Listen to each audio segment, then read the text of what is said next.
Good afternoon, people. Thank you for joining me today. Look what we have today. Today we've got the Mitsubishi Lancer review, 2015 GT version.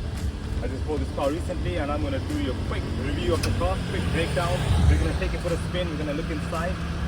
And as you can see, this comes with the standard alloys with a GT, standard GT body kit. It comes with the aggressive front grille. That's only available until the 2015 model. After that, they change it. Version comes with the rear view camera, which is just rear. I'll open the boot from inside.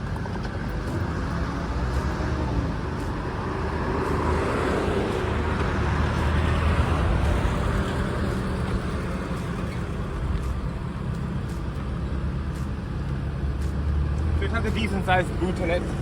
Some say it's not as big, but I think for me it's quite decent. It has the factory-fitted Rockford Fosgate subwoofer. It has the spare wheel, also is the alloy 17-inch roadstone tires. It's a pretty clean example. Only got 27,000 on the clock. Just to show you an example, I'll show you the engine bay and see how clean it is.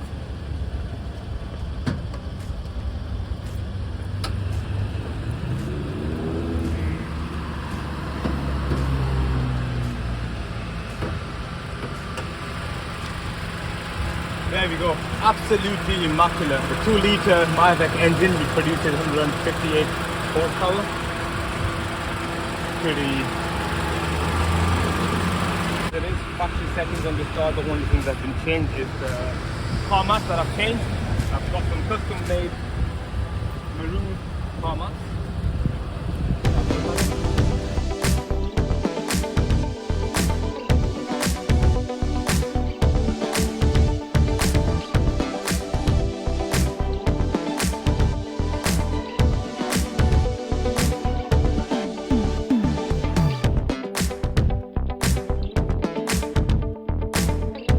Okay, so we're going to go jump inside the car. We're going to take it for a little cruise. We're going to see the performance, we're going to see the feeling, see what it feels like, and I'm going to give you my take on it, and let's discuss the interior in a bit more detail.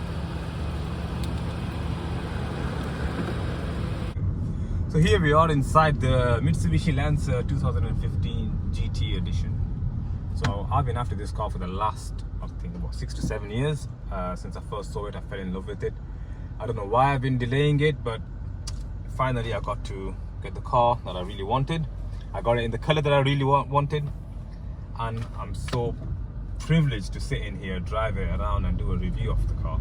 So we had a look at the outside, what it looks like. We had a look at the GT version, what kit it comes with, and how the alloys look, what is this boot space like, the subwoofer, what engine it has.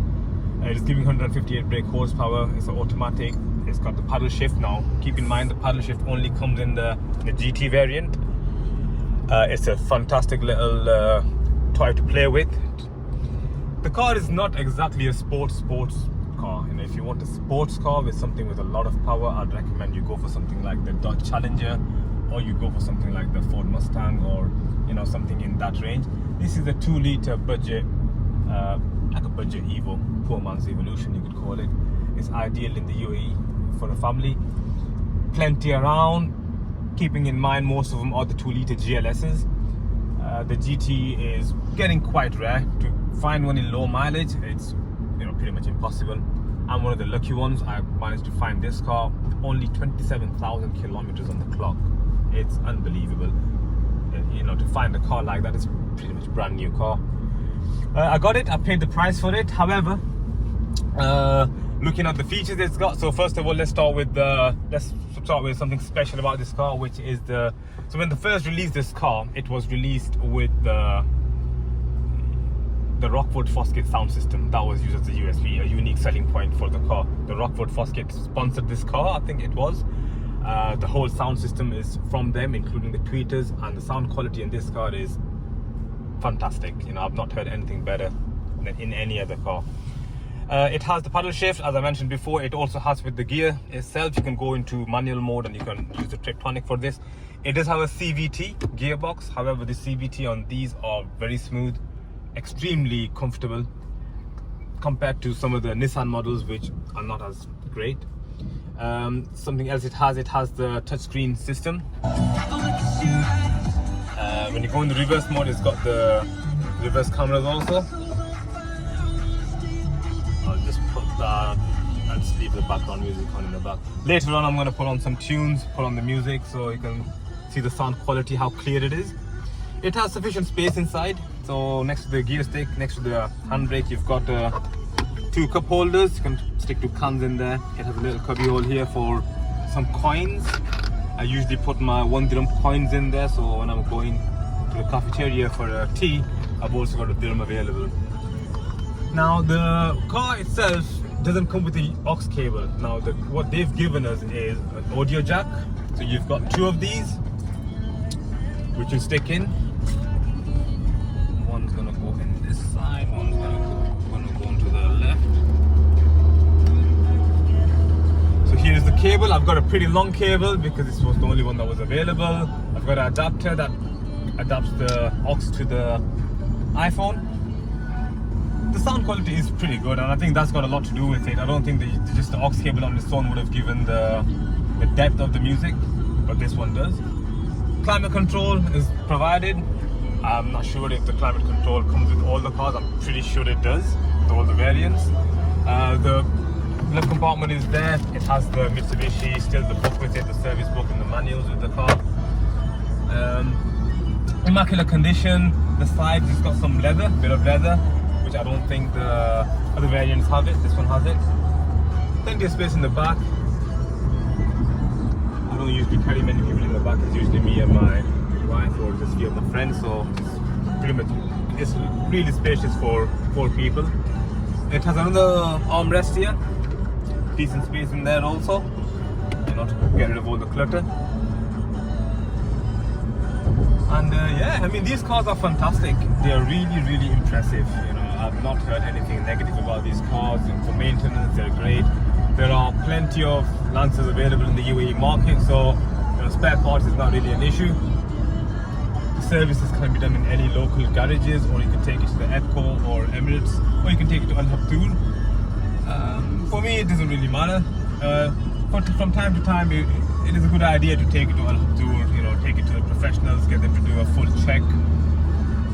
I think sometimes they charge you around 600 dirhams to 650.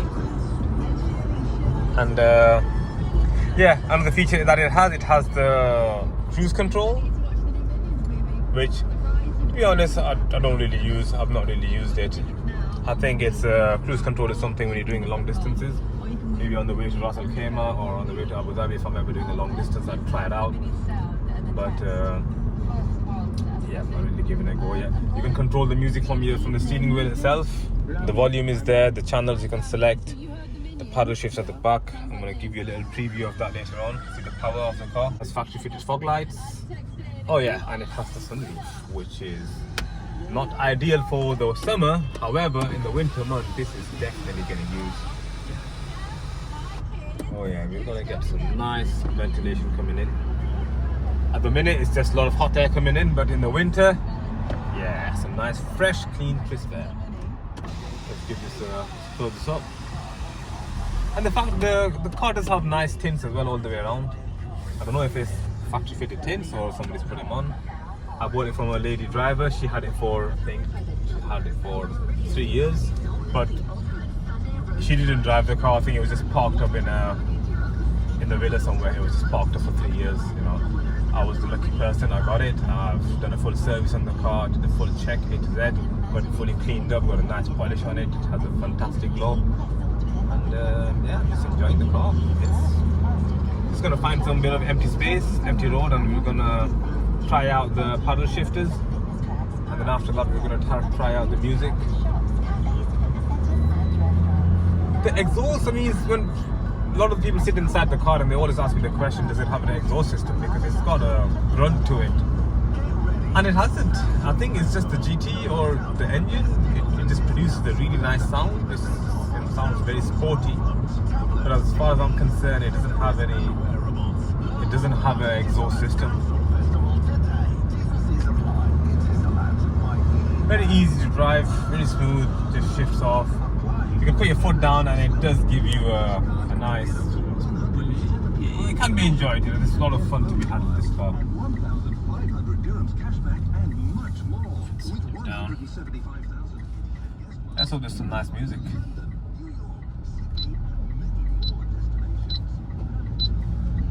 So if anybody is interested in buying one of these, you know, I'd say get your hands on one of them as fast as you can, because they are becoming rare, especially the GTs are, and the ones which are available, they're going to add on some miles. You're not going to be able to pick up a low mileage car. The GTs are holding the prices. They are quite expensive. I think you're looking at, for you know, a very good example, you're looking at anywhere between 35 to 40,000. Yeah.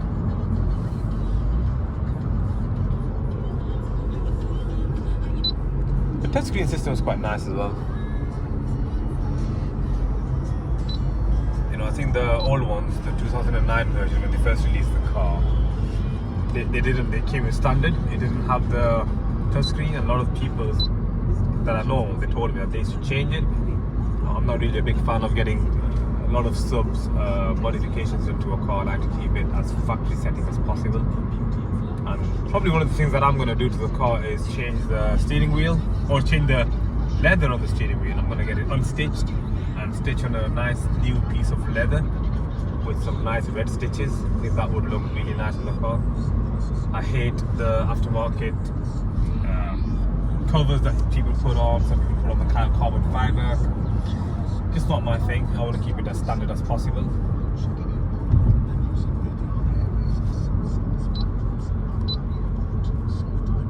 Okay, so we've had a look at what it's like from the, like I said, it's not a sports car. The power is decent enough for you know, to have some fun, but it's not a race car. However, I want to really try out the paddle shift, especially on. It really helps if you need to overtake. The paddle shift does. You can just drop down 2 gears and the car will go into some high speed. Oh, the best is the sound quality. The sound really changes of the car with the exhaust. You can really hear it. And it's a very lively engine. It's very aggressive sound, and it gives you the confidence that okay, you will go forward. The power is there. So as you can see, I'm going to just drop down the gear. It's on fifth. It's got 6 gears. So right now I'm going to drop it to 4th, and you can see the car just accelerate quite easily, quite smoothly. And before you know it, you're at 120 cruising, or 120. You put in 6th gear, the car's revving at 2,500 revs, and you're doing 120 kilometers per hour. So that for fuel economy is pretty solid. You're looking to get from a full tank anywhere between, well, it ranges from 500 to 600. You could get, if you drive extremely sensible, you're probably gonna get around 580 to 580 to 600 kilometers for a full tank. But if you drive the way I've been driving recently, you're looking at between 4 to 450. The first time I got it, I think 400. The second time I took it a bit easy, 450, and now I'm at the 500 range, which is quite decent. I'm happy with that. But yeah, very smooth, very comfortable, very easy. It's a cruiser. It's a real cruiser. You can drive around for a couple of hours and you're not going to get bored at all, as long as you've got some nice fine tunes in.